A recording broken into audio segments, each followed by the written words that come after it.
बचपन से देखते आ रही हूँ मम्मी पापा को कि कैसे खेती बाड़ी करते हैं और गांव में रहती हूँ और ऐसा कोई काम नहीं जो मुझे नहीं आती है। नहीं, मैं तो आप लोगों के साथ मजाक कर रही हूँ। हेलो सभी को। आज जो है एकदम मैं सुबह उठ के मम्मी जी के साथ चल पड़ी थोड़ा सा चलने के लिए। बहुत दिन हो गया ना मैं ऐसे पैदल नहीं चल रही हूँ। मतलब कहीं भी जाती हूँ तो गाड़ी से जाती हूँ, बाइक के साथ जाती हूँ, इसलिए सोचा आज थोड़ा घूमने चलती हूँ। सुबह से ठंडा ठंडा मौसम में दून भी गिर रहा है और यहाँ पे नदी के ऊपर से तो इतना दून निकल रहा है, क्या ही करे। एकदम चारों तरफ से अंधेरा छाकने लगा, ऐसा दून हो गया। वैसे दून को आपके भाषा में क्या कहते हैं? दून कहते हैं या फिर कोहरे कहते हैं? हमारी भाषा में तो इसको हुओ कहते हैं। अभी अभी काम शुरू हो गया हमारे गांव का जो सड़क है उसको ठीक करने के लिए। और देखो यहाँ पे पानी का पाइप तो सारा तोड़ के एकदम खराब कर दिया है और चारों तरफ से पानी निकल रहा है रास्ते में और यहाँ पे चलना फिरना तो मुश्किल हो गया। चलो अच्छा है हमारे लिए, कम से कम काम तो अच्छे से चलेगा तो हमारी सड़क ठीक हो जाएगा धीरे धीरे।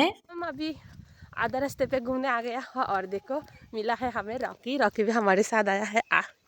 रॉकी ये रही, देखा रॉकी भी आ गया हमारे साथ घूमने के लिए। उसका घर इधर पे है पीछे में, लेकिन उसका घर में गया 1 मिनट भी नहीं रुका, फिर भी हमारे साथ चलने आ गया है रॉकी। मैंने बुलाया है कि चलो हमारे साथ आना है तो आओ करके, ये भी आ पड़ा है हमारे साथ जाने के लिए, आ गया है एकदम। ये रहेगा रॉकी, देख आगे आगे भाग के चल रहा है ये बहुत ही गंदा हो गया रॉकी। नहाता भी नहीं है, सारे दिन देसी कुत्तों के साथ घूमते फिरते रहता है, घर में भी नहीं रहता है, तो बहुत गंदा हो गया।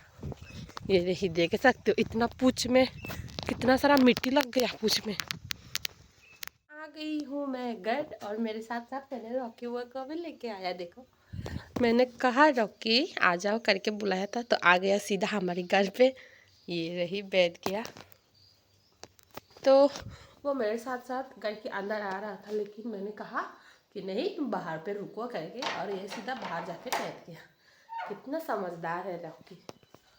अभी मैं घर की साफ सफाई कर लेती हूँ। घर तो साफ सफाई कर लिया, अब बारी है आंगन की साफ सफाई करना। मेरे झाड़ू जो है उस पे मैंने एक डंडा बांध लिया है। मुझे ना झुक झुक के साफ सफाई करने में कमर में दर्द देने लगता है, इसलिए मैंने ऊंचाई से बांधने के लिए बोला मम्मी जी को और मम्मी जी ने बांध लिया। वैसे सर्दियों के मौसम में ज्यादा आंगन कचरा नहीं होता है, 2-3 दिन के बाद एक बार साफ करने से चल। आंगन तो साफ सफाई कर लिया, बारी है अभी खाना बनाने की। तो यहाँ पे भाग की सब्जी बनाऊंगी, उसके लिए पानी दे दिया और दूसरी साथ पे बना रही हूँ ड्राई फिश के साथ अरवी की सब्जी। तो यहाँ पे ड्राई जो शार्क रहता है ना, ड्राई शार्क के साथ अरवी का सब्जी बहुत टेस्टी लगता है, इसलिए मैं ऐसे ही बना रही हूँ। उसके साथ साथ दोनों सब्जियां भी बन जाएगा, दूसरी साथ में भी साग को बिठा दिया। खाना बनाने के बाद आ गई मैं थोड़ा सा धूप में। तो यहाँ पे पापा जी ने बनाया है तंबाकू खाने के लिए, जो अंगारा होता है ना, अंगारों को पीस के बनाया है ये। इसको हमारी भाषा से कहते हैं की, यानी कि आग जलाने वाला जो अंगारा होते हैं वही। और यहाँ पे जेकी भी आया है और इसके साथ साथ मेरा हस्बैंड जी बगान से आया है। और जेकी को तो पता ही है उसका बाइक का आवाज कैसे है करके, वो किसी को भोंकता नहीं है, हमारे घर वाले को पहचान लेता है इसलिए भोंकती नहीं है। और मैं चल पड़ी एक बास्केट लेके नदी के पार। तो नदी के पार से कुछ सब्जियां लेके आऊंगी और मेरा हस्बैंड जो है वो नहाने जा रहा है, तो अकेले होगा इसलिए मैं उसके साथ जा रही हूँ और उसके साथ साथ मैं सब्जियां ढूंढूंगी। वो नहाते नहाते कम से कम मुझे एक तो सब्जियां मिलेगा। यहाँ पे ना नदी के पास बहुत सारा सब्जी है। इधर पे तो बहुत सारे लोग नहाने के लिए आया है और मैं यहाँ पे सब्जियां ढूंढ रही हूँ, जिसको हम कहते हैं अपनी भाषा से मेलगोनी साग। उन्होंने नहा भी लिया है और अभी हम आ गए हैं ऊपर। और आते ही मैंने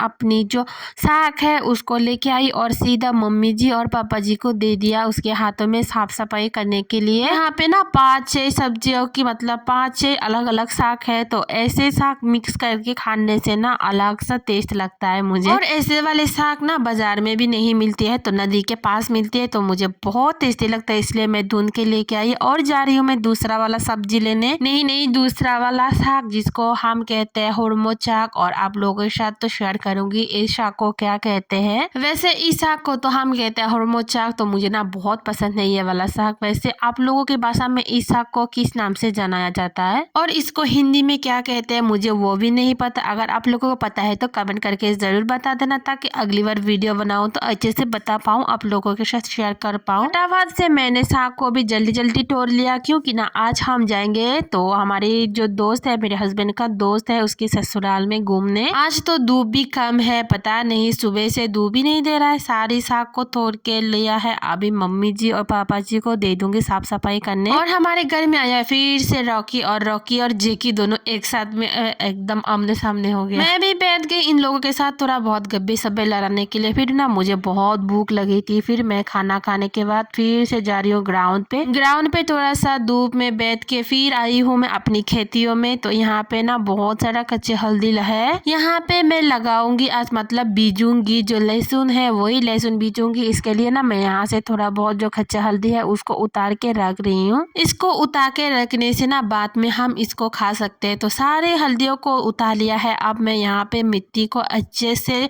छोटे छोटे करके कर रही हूँ, ताकि जब भी लहसुन लगाऊंगी ना तो अच्छे से उग पाए, ज्यादा उसको दिक्कत ना हो उगने में। आप लोगों के साथ जो मैं काम की वीडियो शेयर करती हूँ ना, तो मुझे उतना अच्छे से काम नहीं आती है, जितना आती है उतना कर देती हूँ। और मम्मी जी मुझे बताया दे रहे हैं कि कैसे करना है और कैसे नहीं, और मैं उसके हिसाब से यहाँ पे सारा जो लहसुन है उसको रोल बनाया, अब लगा रही हूँ। एक एक करके सारे लहसुन को मैंने यहाँ पे लगा लिया है। अब बारी है सिर्फ इसके ऊपर मिट्टी डाल देना और मेरा काम तो खत्म। बाकी आज की मेरी वीडियो यहीं पे खत्म करती हूँ। मिलती हूँ एक और नया वीडियो के साथ, तब तक के लिए बाय बाय।